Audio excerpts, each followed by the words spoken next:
Hello everyone, कैसे हो आप लोग। पढ़ाई चल रही है, पढ़ाई करते रहिए। ओके, चलो तो करंट अफेयर्स स्टार्ट करते हैं। आज का आज डेट क्या है? 1 मई 2024। आज डे कौन सा है, मतलब कौन सा डे हम लोग सेलिब्रेट करते हैं? International labour day. तो आज इंटरनेशनल लेबर डे से ही स्टार्ट करते हैं, जो कि और हमारी तरफ से सभी लेबरों को जो काम करते हैं, ओके, काम करने वाले हैं, ओके, हम भी लेबर हैं एक तरीके से। जितने भी काम करने वाले लोग हैं सभी को हमारी तरफ से बहुत बहुत बधाई हो इंटरनेशनल लेबर डे का। ओके, चलो स्टार्ट करते हैं। सभी काम करने वाले लेबर, ओके, तो इसीलिए हमारी तरफ से सभी को बहुत बहुत बधाई हो। अब मुझे भी अपने आप को बधाई देना है। ओके, मैं अपने आप को बधाई दे रहा हूँ इंटरनेशनल डे का। चलो तो पहला स्टार्ट करते हैं, international day. Okay,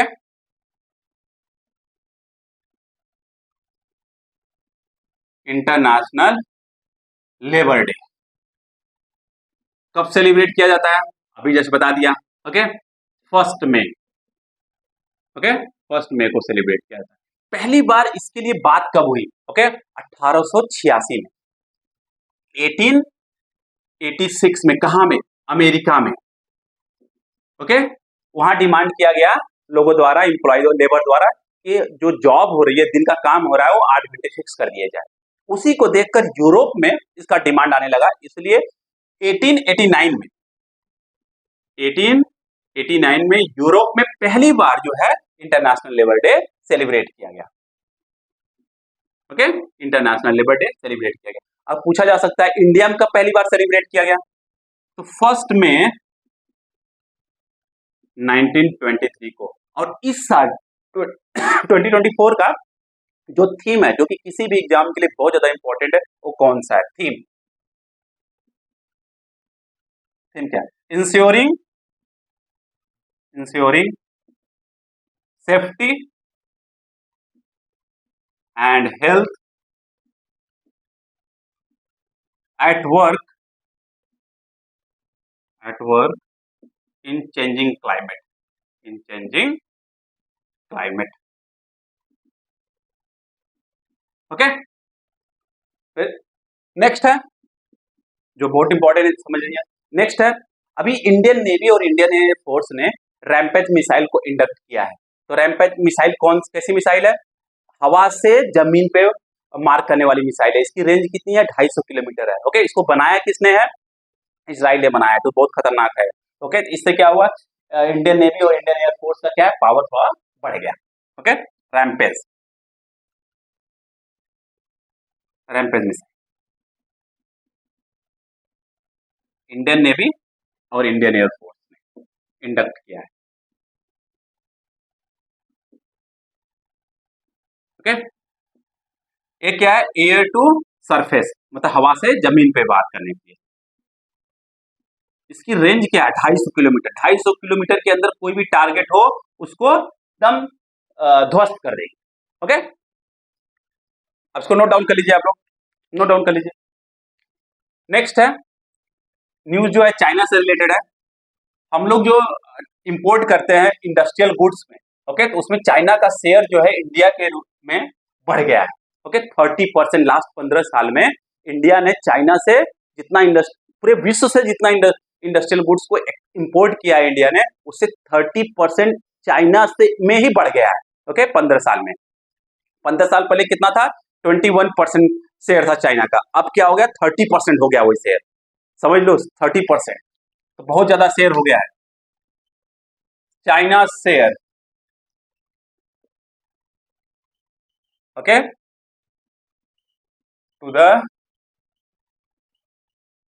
India's industrial goods import. Okay, कितना बढ़ गया है? कितना हो गया है?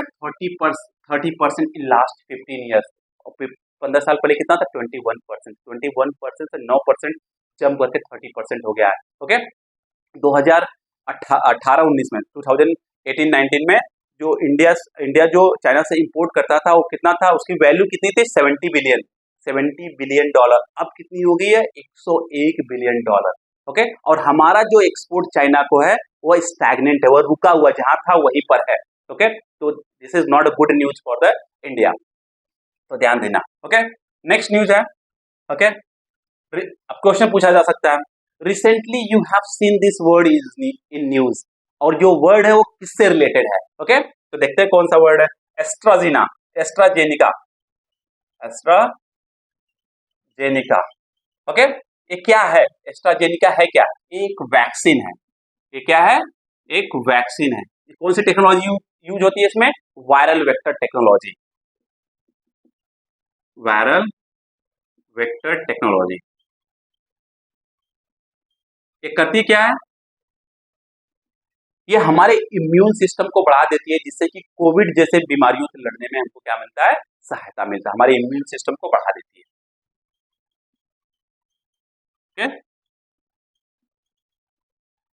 क्या करती है? बढ़ा देती है। ओके, रिसेंटली इंडिया ने एक पैक्ट साइन किया है फॉर इलेक्ट्रिक प्रोपल्सन सिस्टम के लिए, फॉर वारशिप, युद्ध पोत के लिए जो इलेक्ट्रिक प्रोपल्सन सिस्टम होता है उसके लिए इंडिया ने एक पैक्ट साइन किया है यूनाइटेड किंगडम से। ओके, तो देखते हैं, बहुत इंपॉर्टेंट न्यूज है, इंडिया के लिए बहुत ज्यादा इंपॉर्टेंट न्यूज है। इंडिया साइंड अ पैक्ट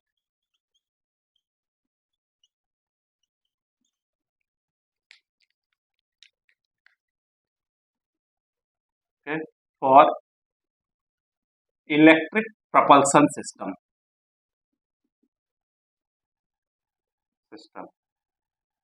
और वारशिप। किसके साथ साइन किया है? यूनाइटेड किंगडम, ओके, यूके के साथ। ओके, अब इलेक्ट्रिक propulsion सिस्टम करेगा क्या? या इलेक्ट्रिसिटी जनरेट करेगा। अब इलेक्ट्रिसिटी के थ्रू क्या होगा? जो बैटरी लगा होगा युद्धपोत में, वारशिप में, वो क्या होगा? चार्ज होगा, जिससे कि युद्धपोत लंबे समय तक चल जाएगा। समझना क्या? तो ये इंडिया के केस में बहुत ज्यादा इंपॉर्टेंट है, इसलिए न्यूज जो है बहुत इंपॉर्टेंट है, इसको नोट डाउन कर लीजिए आप लोग। एशियन अंडर 20 एथलेटिक चैंपियनशिप कहाँ हुआ था? मतलब उसमें इंडिया ने कितने मेडल जीते हैं? बहुत ज्यादा इंपॉर्टेंट ये वाला news. Okay, Asian under 20, Asian under 20 athletics championship में इंडिया ने कितने मेडल जीते थे? 30 मेडल्स। बहुत इंपॉर्टेंट है, ध्यान देना। और इसमें कितने गोल्ड थे? 7 गोल्ड थे। ओके, और 11 सिल्वर थे और 12 ब्रोंज थे।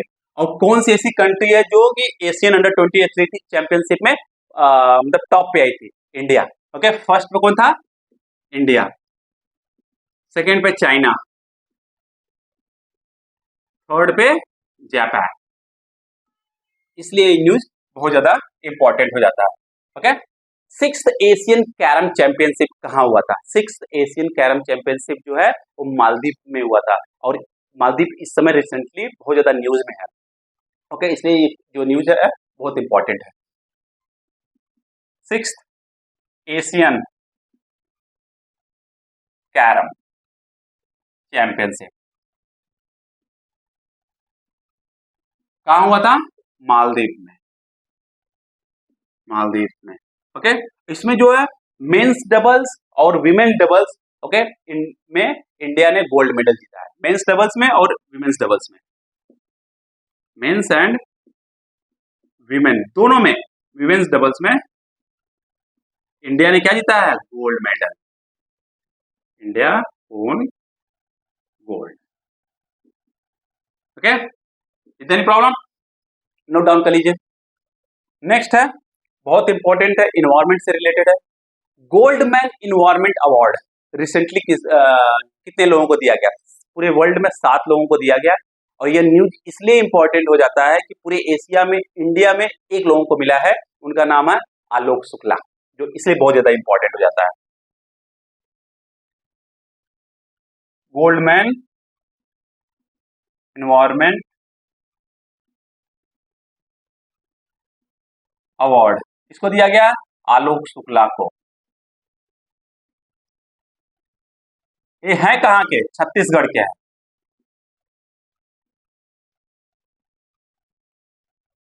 किस लिए दिया गया? वहां पे एक फॉरेस्ट है, जंगल है, हसदेव अरंड forest, Hasdeo Arand forest.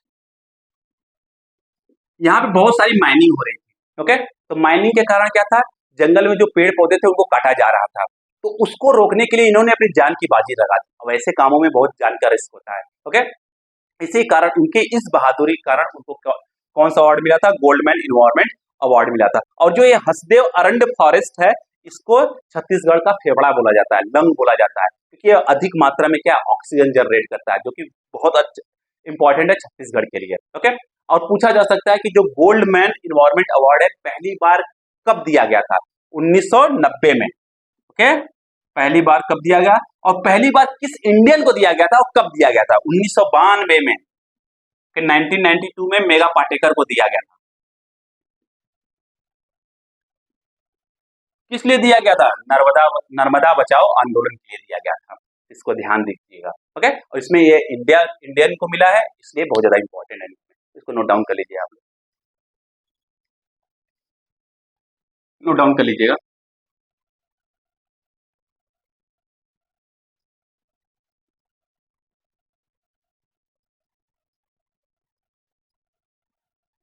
Recently Manipal academic of higher education ने, Manipal academic of higher education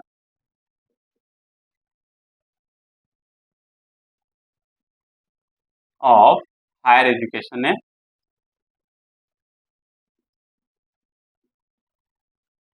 केवी कामत को डॉक्टरेट की उपाधि दी है।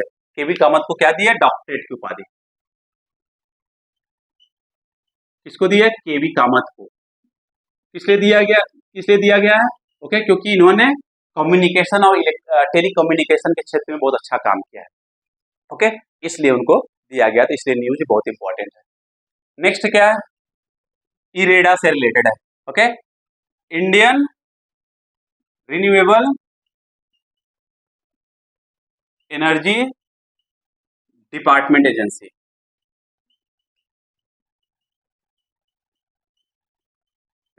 इरेडा। ओके, अभी क्या हुआ, रिसेंटली इसको ओके मिनी रत्ना से नवरत्न बना दिया गया, इसके स्टेटस को बढ़ा दिया गया। क्यों, क्योंकि लास्ट 5 साल में इन्होंने क्या किया होगा, 3 बार एक्सीलेंट की उपाधि इनको मिली होगी, या तो 3 बार वेरी गुड की उपाधि इनको मिली होगी। इसी कारण इनके जो स्टेटस है मिनी रत्ना से नवरत्न कर दिया गया। ओके, और इनकी स्टैब्लिशमेंट कब हुआ था, 1987 में हुआ था। इनका काम क्या है, जितने भी ग्रीन प्रोजेक्ट होते हैं ना, उनमें फाइनेंस करने के लिए काम करते हैं। ओके, इनको non banking, okay, NBFC financial company बोला जाता है, नॉन बैंकिंग फाइनेंशियल कंपनी। इनके साथ साथ एक और कंपनी है, उसको भी दिया गया था, housing and urban development corporation limited.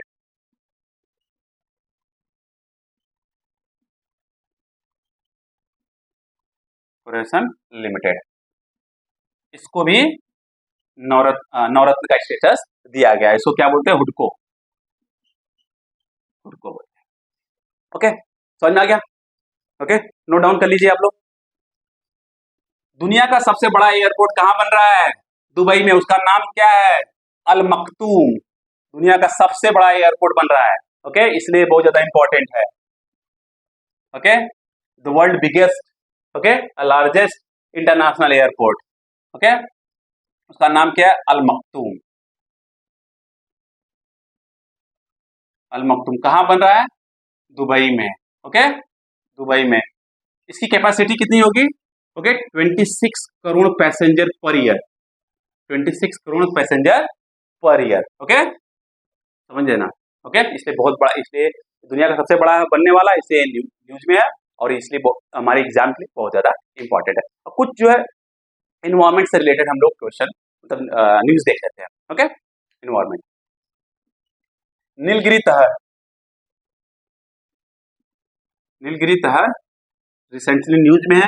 क्यों न्यूज में है, ओके, क्योंकि पहली बात यह तमिलनाडु का मतलब तमिलनाडु स्टेट का एनिमल है। ओके, स्टेट एनिमल है, तमिलनाडु स्टेट एनिमल है। रिसेंटली तमिलनाडु ने एक सर्वे लॉन्च किया, जिससे कि नीलगिरी तहर को सेफ्टी किया जा सके, उनको प्रोटेक्ट किया जा सके। किसके साथ किया है? ओके, देखते हैं, वो बहुत ज्यादा इंपॉर्टेंट है। तमिलनाडु स्टेट एनिमल है, तमिलनाडु ने एक सर्वे लॉन्च किया। Okay, wild life institute of India के साथ, wild life institute of India, world wide fund and international union for conservation of nature, IUCN के साथ मिलके सर्वे लॉन्च किया है नीलगिरी तहर को प्रोटेक्ट करने के लिए। नीलगिरी तहर जो है वाइल्ड लाइफ प्रोटेक्शन एक्ट के थ्रू भी प्रोटेक्टेड है। वाइल्ड लाइफ प्रोटेक्शन एक्ट 1972 के में भी प्रोटेक्टेड है। और जो नीलगिरी तहर का स्टेटस क्या है? यह इंडेंजर्ड स्पेसीज है, मतलब धीरे धीरे लुप्त हो रहा है, इसलिए it is very important for the Tamil Nadu state, इसको प्रोटेक्ट करें स्पेसीज। ओके, एंड लास्ट है आज का जो न्यूज है वो क्या है? शेरगढ़ वाइल्ड लाइफ सेंचुरी से रिलेटेड है।